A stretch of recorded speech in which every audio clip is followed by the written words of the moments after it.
बनारस में सबसे ज्यादा जो मोदी जी को चाहने वाले हैं, ठेला खुमची लगाने वाले लोग हैं, कहीं ना कहीं देखा जाए वो खुल करके बिंदास तरीके से मोदी सरकार का समर्थन में काम करते हैं। देख सकते हैं कि यहाँ पर देखा जाए तो ये ठेला लगाए, यहाँ पर इनका कौन खरीदेगा, चोखा लगाए यहाँ पर, यहाँ कौन खरीदेगा, हमारी इनसे बात होगी। भैया का नाम पता, बाबू वही से ना। भैया क्या नाम है आपका? मेरा नाम चंदन प्रजापति है और हम पांडेपुर के निवासी है और यहाँ कचहरी पे आए बाटी चोखा लगाने। कचहरी में यहाँ पे नगर निगम से उत्पीड़ित बहुत है। अच्छा, अभी मोदी जी का क्लियर हो गया है कि मोदी जी बनारस से ही लड़ेंगे, तो क्या कहेंगे उनके लिए आप? उनके लिए कहेंगे कि छोटे व्यापारियों पे ध्यान दे, जैसे ठेला खुमचा, इन पर ज्यादा ध्यान दे और इनको व्यवस्थित किया जाए। आप मेरे प्यारे मित्रों अभी बता दें कि वीआईपी गाड़ियों में जो आते हैं, नॉर्मल गाड़ियों में जो चलते हैं, ठेला खुमची या रिक्शा चलाने लोग होते हैं, वो वीआईपी होटल में कुछ लोग जाते हैं, कुछ लोग नहीं जाते हैं। न जाने कारण भी होता है, पैसे है कि नहीं है, लेकिन इंटरनेशनल भोजन करने के लिए बाटी चोखा लोग आते हैं, करते हैं, करके जाते हैं। लेकिन तब रोना आता है जब अन्नपूर्णा माता को लेकर के हमारे भाई ठेला चलाने वाले, ठेला ढकेलने वाले, बाटी चोखा लगाने वाले जब ठेला लेके भागते पर आते हैं तो बहुत कष्ट होता है। और इनसे मैंने पूछा कि अभी इलेक्शन होगा तो वोट आप किसको करेंगे? मेरा वोट मोदी जी को ही है, बट इतना परेशानी झेलने के बाद नहीं देना चाह रहे उनको।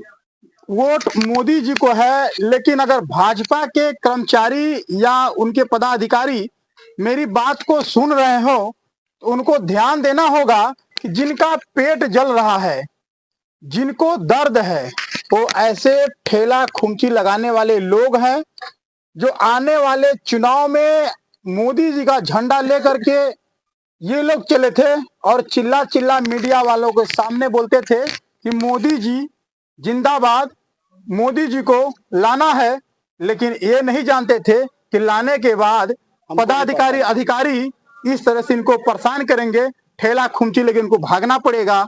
आज बहुत ही स्थिति खराब है। हम प्रेस के हैं, हम लोग भी जाते हैं तो ठेला खोजते हैं कि कहीं ठेला पे बाटी चोखा मिले तो कम पैसा में हम लोगों का भरपेट भोजन हो जाता है, शुद्ध भोजन मिलता है। तो हमें भी दर्द है इस बात का कि हमारे भाई लोग टहलते हैं और भागते हैं लेकर के। और लोगों से हमारी बातचीत होगी, बहुत सारे लोग हैं। भैया क्या नाम आपका? मंतोष कुमार गुप्ता। मंतोष कुमार गुप्ता जी, कौन सा यही सब है? कुछ है? जीविका का आधार हमारा लोग का सिर्फ यही है, एक व्यवसाय यही है कि ठेला हम लोग लगाते हैं। हम लोग का जीविका इसी से होता है। और हम लोग का दिक्कत एक ही आता है कि हम लोग जहाँ दुकान लगाते हैं वहां से हमेशा हटाना, वीआईपी मूवमेंट करके हम लोग को हमेशा हटाया जाता है कि आप यहाँ से दुकान हटाइए। तो हम लोग मजबूरन वहां से लेकर हटाते हैं। रोड पर भी कहीं लगाते हैं तो वहां से भी हटाया जाता है। आज कहेंगे कि आप यहाँ लगा लीजिए, फिर दूसरे दिन आएंगे वहां से 1000-500 रुपए का चालान काटते हैं। फिर तो हम लोग को मजबूरन गली में लेके भागना पड़ता है कि हम लोग अपना पैसा, हम लोग 150 कमाने वाले हैं, 1000-500 रुपए का चालान कहाँ से भरे? आप देख सकते हैं ये दर्द है हमारे जमीनी स्तर पर जो लोग चलते हैं। अभी मोदी जी का लोग कहते हैं ना कि मोदी जी पहले चाय बेचते थे, तो मोदी जी मेरा आपसे प्रश्न है, पर्सनली अपने दिल पे मत लीजिएगा, प्रश्न मेरा ये है, आप कहते हैं कि किसी जमाने में आप चाय बेचते थे, तो क्या ऐसे ही प्रशासन परेशान करती थी तो चाय लेके आप भागते थे जैसे हमारे ठेला वाले भाई लोग भागते हैं? अगर ये दिन आपको याद है, इनके दर्द को आप क्यों नहीं देखते हैं? इनका दर्द आपको दिखाई क्यों नहीं देता है?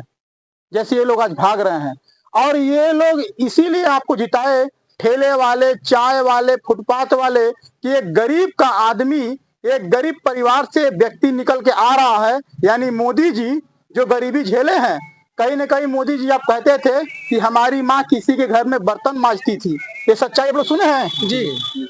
आज कैसे मोदी जी वो दर्द को भूल जाते हैं? दर्द भूल गए, जो जमीनी स्तर से ऊपर गए हैं तो उसको भूल जाते हैं। आज इनके दर्द को समझने की जरूरत है।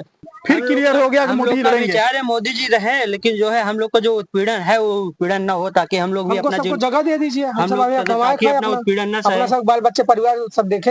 हम लोग का यही सबसे अच्छे नेता सबसे अच्छे हैं। कहीं न कहीं इन सबका दर्द है और समझने की जरूरत है। लोग कहते हैं ना कि जो निचले तबके के हैं मैं उनकी बात करता हूं, तो आइए ना सर मिलके हम इनकी बात करें। जो जरूरत है। ये माफिया नहीं है, ये कोई आतंकवादी नहीं है, ये पेट खुद का पालते हैं। सब मेहनत कर कमा खा रहे हैं, इसके बाद हमको सब भगाया जा रहा है। ये पेट सब क्या करें, हमको सब ये बिजनेस दीजिए या रोजगार दीजिए, पेट रोजगार खुद मत का भी करिए। पालते हैं, खुद का भी पालते हैं। और जो गरीब भाई हैं, जो बढ़िया कपड़े पहने जिनमें पैसा नहीं है, उनका भी ये पेट भरते हैं, क्योंकि 20, 25, 30 रुपए में भरपेट भोजन बाटी चोखा मिल जाता है। तो समझने की जरूरत है।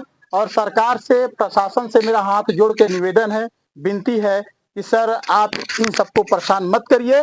हाँ, कभी रास्ते में ठेला है तो थोड़ा इनका भी आप सहयोग करा दीजिए, कह दीजिए कि भैया थोड़ा ठेला साइड लगा लो ताकि जाम न लगे, क्योंकि वैसे सर हम लोग की वजह से कोई जाम वगैरह नहीं लगता है। हम लोग जितना दुकानदार है वहाँ पे सब जो है एक साइड से ही दुकान लगाते हैं। जो 4 व्हीलर वाले आते हैं, अभी फिलहाल इस मौके पे हम लोग को जो हटाया गया है, आप जाके मौके पे देखिए सर, वहाँ पे सारी 4 व्हीलर खड़ा है, बाकी ठेला नहीं खड़ा रहेगा। हम लोग 4 व्हीलर के चक्कर में हम लोग को दिक्कत होती है, लेकिन हम लोग भी वहाँ से 2 पैसा कमाते हैं, लेकिन क्या है, मजबूरन हम लोग को जो है हटाया जाता है। 4 व्हीलर वालों को ही दिक्कत होता है, लेकिन हम लोग का हमारे वजह से उन लोग को कोई दिक्कत नहीं होता सर। जब देखिए तब ये कहेंगे कि सर डीएम साहब का आदेश है, आप यहाँ ठेला हटाइए, कमिश्नर साहब का आदेश है। जबकि नगर निगम द्वारा हमेशा ये रोज डेली का ये हरकत है सर। और किस तरह से ठेले वाले अपना ठेला लेके भाग पर आ रहे हैं। तो जरूरत है दर्द समझने की, अन्नपूर्णा माता के सम्मान करने की, क्योंकि यह भारत सम्मान का और देवी देवताओं का, और कहीं न कहीं अन्नपूर्णा माता को सब लोग मानते हैं, तो उनका सम्मान करने की जरूरत है। बाकी RKS 24 न्यूज, जय हिंद।